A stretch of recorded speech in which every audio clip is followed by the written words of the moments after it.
Hi, Shakers! Sumulat po ako upang ibahagi ang aking buhay bilang isang online ESL teacher of 5-1 Talk.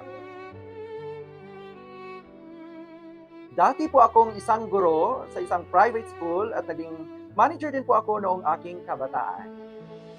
Nang ma-diagnose ako ng sakit na Parkinson's disease, nahirapan akong magpatuloy sa buhay. Ngunit dahil sa pagkakataong ibinigay ni 5-1 Talk, muli kong nasilayan ang panibagong pag-asa.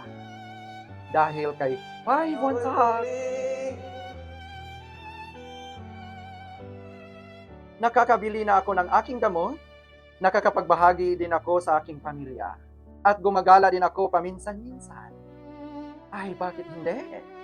Pwede naman na 6 p.m. hanggang 10 p.m. every weekdays ako magtrabaho.